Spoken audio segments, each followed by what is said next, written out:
လိုက်တာကွာဆိုပြီးတော့ဖြစ်သွားလောက်မယ်ဝယ်အောင်ကောက်ဈေးနဲ့ရှယ်မြင့်မဲ့အခန်းတစ်ခန်းရောင်းချပေးမြန်မရမယ်စဉ်းစားနေရင်သူများတော့ပါသွားမယ်ဒါကျွန်တော်တို့လက်ရှိကျွန်တော်တို့ဝယ်အောင်သမားတွေအတွက်ထားရတဲ့အခန်းဖြစ်တယ်ဒီခန်းလေးတော့တာဂီတာ1အနော်မာမှာရှိမယ်ဒုတိယတက်ဖြစ်မယ်တိန်းတစ်ထောင်ခေါ်ထားတဲ့950အပိတ်စစ်မဲ့ဆိုမလားနဲ့ပေက15ပေ55ပေဖြစ်မယ်တိုက်တစ်ဖြစ်မယ် BCD မီတာကျဖို့အာမခံနိုင်တယ်ဘာလို့လဲဆိုတော့မြေရှင်ကိုယ်တိုင်လိုက်နေတာ BCD စာရွက်ထွက်နေပြီဖြစ်တဲ့အတွက်အမြန်လာမှရမယ်950အပိတ်တရားမှမချို့စစ်မဲ့ဆိုရင်ဒီမျိုးတို့ကြိုးပြောထားပါတယ်စစ်မဲ့ဆိုရင်မလာပါနဲ့တိန်းထောင်ခေါ်ထားတဲ့950အပိတ်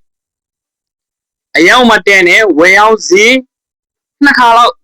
စော့လို့ရမယ်အခန်းတစ်ခန်းဖြစ်တယ်ဒီတိုက်ခန်းလေးကိုနေရာကြည့်ကျင်တယ်ဈေးတိကျင်တယ်ဈေးဆိုင်ကျင်တယ်အခန်း location နေရာကြည့်ကျင်တယ်ဆိုလို့ရှိရင်ကျွန်တော်ဖုန်းနံပါတ်09 400 568 429 09 68 59 69 29 2 9 2 ဆက်သွယ်မေးမြန်းစုံစမ်းနိုင်ပါတယ်ကျွန်တော်တို့ဥမှုကြိုးစား